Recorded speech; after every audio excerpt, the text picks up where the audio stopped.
Bonjour à toutes et à tous, bienvenue sur KTV, Kwezi FM, le 106.9 pour un temps de parole en direct à la radio, à la télévision, sur la page Facebook de KTV, mais également sur l'infokwezi.fr pour un temps de parole consacré à la collecte gratuite des déchets phytosanitaires. Alors pour en parler, on a la chance d'avoir sur le plateau avec nous, on le connaît bien, sur Kwezi, Bertrand Vibrecht, bonjour. Bonjour Patrick. Merci d'être avec nous. On rappelle, vous êtes le boss de la DAF. Il y a cette grosse opération qui est lancée sur l'ensemble de Mayotte, mais plus précisément sur 2 communes, sur la collecte gratuite donc des déchets phytosanitaires. Avant d'expliquer à quoi va servir véritablement cette collecte, c'est quoi un déchet phytosanitaire ? Alors un déchet phytosanitaire, c'est soit un produit phytosanitaire qui ne sera pas utilisé et qui reste à traîner dans un emballage quelque part. Et puis un déchet phytosanitaire, ça peut aussi être tous les emballages en fait, tous les contenants. Donc, là, on parle des produits qui servent à l'agriculture, pour les pesticides, etc., etc. Voilà, on parle des pesticides qui sont soit dans des flacons, on le voit bien sur le visuel derrière. Oui. Le visuel derrière, donc soit c'est des flacons, soit c'est des bidons. Oui. Qui servent à contenir ces produits-là. Et donc, il s'agit à la fois d'éliminer les produits qui ne sont pas utilisés et puis éliminer aussi tous les emballages vides pour éviter que ces emballages soient réutilisés. Parce qu'en fait, la tendance parfois, c'est de vouloir réutiliser ces emballages et on pense qu'en les rinçant 5 fois, 10 fois, après, on pourra les réutiliser pour mettre du jus de fruits. Ça veut dire que cet emballage, on ne peut pas le réutiliser. Cet emballage ne doit surtout pas être réutilisé. Il doit être détruit, il doit être éliminé et il doit être éliminé de la bonne façon. C'est-à-dire qu'il ne doit pas être laissé au champ, laissé dans un périmètre maraîcher, comme on le voit dans certains pays. Ni même dans une simple poubelle. Ni dans une simple poubelle, parce qu'il contient encore des produits qui sont dangereux pour l'environnement. Et donc, le problème, et c'est un problème environnemental, c'est les produits qui sont toxiques, qui sont notamment très toxiques pour tout ce qui est la faune qui vit dans l'eau. Donc les poissons, les crustacés, etc. C'est ça. Et donc les herbicides, les insecticides qu'on met dans les cours d'eau, ça tue les poissons. Ceux qui vont au lagon, ça tue le lagon. Donc voilà. Donc il faut éviter que ces produits se retrouvent un jour dans les ruisseaux. L'objectif, c'est de récupérer effectivement ces déchets phytosanitaires qui sont essentiellement, on le voit sur le visuel, des bidons et toutes sortes de boîtes. La collecte a démarré, ça s'arrêtera le 8 mars. Je suis agriculteur, j'ai effectivement des restes de bidons, nettoyés ou pas nettoyés. Je veux participer à cette collecte et donc protéger mon environnement. Je fais comment? Ou à qui je m'adresse? Donc, où que je sois sur l'île, je peux me débarrasser des emballages vides et de mes restes de produits que je n'utiliserai plus. Donc, soit en les déposant donc, au conseil départemental à la DRTM à Coconi, soit en les déposant à la mairie de Mandrélé.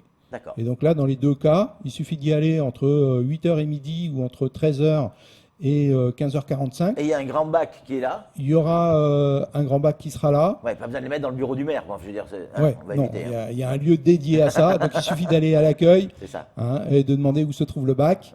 Voilà. Et il ne faut surtout pas hésiter à le faire. C'est-à-dire que qu'on soit maraîcher déclaré, maraîcher pas déclaré, qu'on ait un produit phyto qui soit un produit phyto autorisé ou un produit phyto qui soit interdit, en gros, on s'en fout. L'enjeu, il est environnemental. Il faut éliminer ces restes de produits, il faut éliminer ces emballages. Et donc, on prend tout, y compris quand les produits sont des produits qui sont arrivés sur le territoire par des voies détournées et des produits qui ne sont pas autorisés sur le territoire. Alors, vous parlez essentiellement d'agriculteurs. On va y revenir, bien évidemment, mais je ne suis pas forcément un agriculteur, mais j'ai ma maison, imaginons, j'ai un morceau de terrain, j'aime mon potager, je fais pousser quelques tomates pour le plaisir de manger les tomates du jardin, les fameuses tomates du jardin. Et donc, j'ai utilisé des produits comme ça. Est-ce que je suis concerné également par cette collecte? Oui, bien sûr. Tous les utilisateurs sont concernés, y compris les particuliers, qui effectivement pouvaient acheter un certain nombre de produits jusqu'à l'an dernier. C'est-à-dire que depuis cette année, c'est beaucoup plus réduit en fait en termes de type de produits que les particuliers peuvent acheter. N'empêche que moi, à titre particulier, Je sais que dans ma résidence personnelle en métropole, j'ai du glyphosate que j'ai acheté il y a plusieurs années, qui m'a servi à un moment à désherber mon allée. Un jour, il faudra que j'aille porter ce bidon de glyphosate dans une opération de récupération de ce type-là. C'est clair. Kamar Boura a une question à vous poser. Alors Bertrand, j'ai envie de revenir un peu sur le danger de la personne qui utilise ces produits.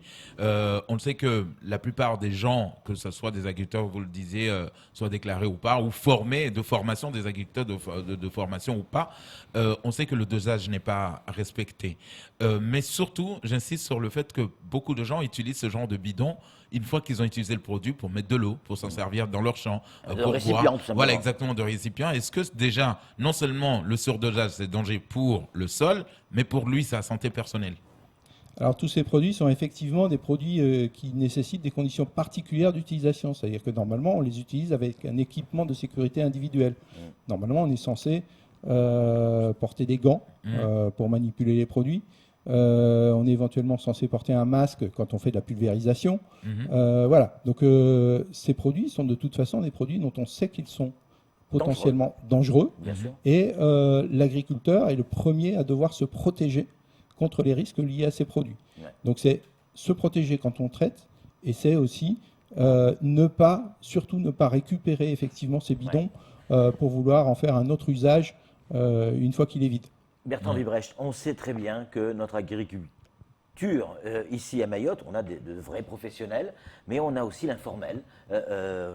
Un joli mot pour parler d'immigration clandestine et de travail clandestin, notamment dans l'agriculture. Tout le monde le sait. Est-ce que vous pensez sincèrement qu'une personne en situation irrégulière va venir amener, alors qu'il cultive, avec des produits dangereux, amener son bidon dans un bac près d'une mairie? Est-ce que vous pensez que ça va marcher? Alors, l'idée, c'est quand même qu'on fasse une collecte qui soit, je dirais, anonyme. Voilà. Bon, on nous demande de marquer le nom des gens qui rapportent les produits, etc. Donc, on va voir ce que les gens veulent faire, s'ils veulent se déclarer ou pas. On va se débrouiller. Mais il faut que le plus grand nombre puisse le faire. Il faut bien voir que cette opération, c'est une opération qui est menée dans un but environnemental, dans un but de santé de la population aussi.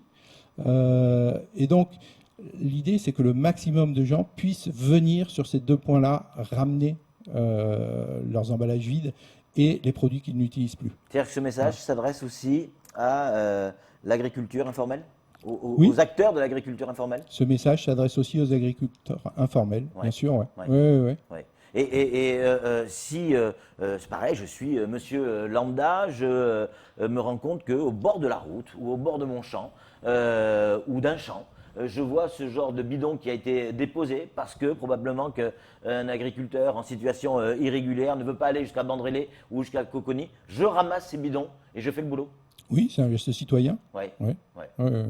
Kamar, une question. Alors, je reviens à peu près sur sa question.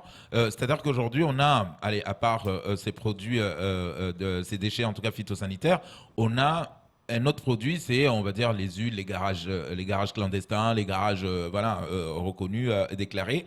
Mais quand des personnes vont les déposer dans un lieu où il y a des bacs poubelles, quand les agents de Sidevam passent pour ramasser, c'est-à-dire est-ce que eux doivent faire le tri également, parce que finalement il y a tout ce qui est garage, tout ce qui est phytosanitaire, donc est-ce que eux c'est à eux, parce que la personne, comme disait Patrick, a peur d'aller jusqu'à un point de collecte, dans un conteneur, donc voilà, ils trouvent des bacs poubelles, ils foutent tout dedans, que ce soit les huiles des garages. En même temps, c'est tout l'intérêt de cette collecte, c'est de sensibiliser les gens à ne pas faire ça justement, même si forcément il y a du tri derrière. Mais est-ce que le travail, c'est-à-dire est repris directement par le Sidevam en disant, voilà, au moins la personne l'a laissé dans un bac, nous c'est à nous maintenant de trier dans les quais de transfert par exemple?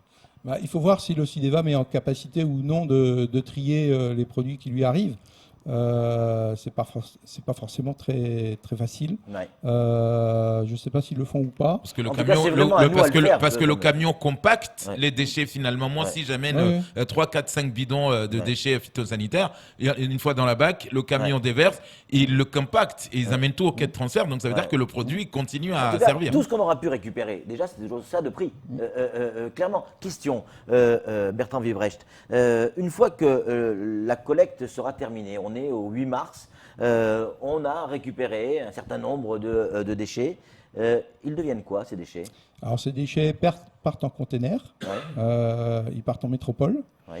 Et dans le cadre du dispositif Adivalor, en fait, ils sont retraités, c'est-à-dire qu'en fait, Dans des usines spécialisées, j'imagine? Voilà, ils sont retraités dans des usines spécialisées qui sont en mesure de faire en sorte que les déchets ne puissent plus nuire à l'environnement. Alors, en général, c'est une destruction qui fait que des produits qui sont des molécules organiques qui se décomposent à haute température, on les brûle, on les incinère pour que ça fasse du gaz carbonique, du NO2. Voilà, on décompose les molécules jusqu'à ce que ça devienne des molécules inoffensives pour l'environnement. Donc ça veut dire que chez nous, c'est impossible de le faire, ce genre. Il faut vraiment une usine spécialisée. Ici, on n'a pas d'incinérateur, on n'a pas d'installation de traitement des plastiques, non.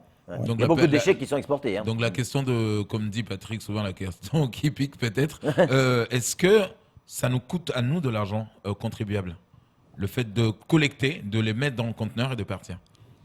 Alors, oui, ça coûte aux contribuables, puisqu'en fait, donc là, l'opération est financée par le ministère des Outre-mer et par l'ARS notamment. Et que derrière aussi, le dispositif Adivalor qui va les retraiter est aussi partiellement financé par des fonds publics.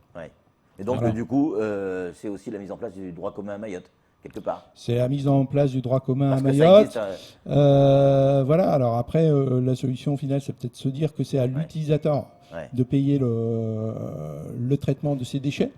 Il faudrait peut-être qu'il soit inclus dans le prix du produit et que la filière soit organisée pour qu'en gros, elle paye le coût de la destruction de ce type de produit. Pour l'instant, ça ne l'est pas complètement.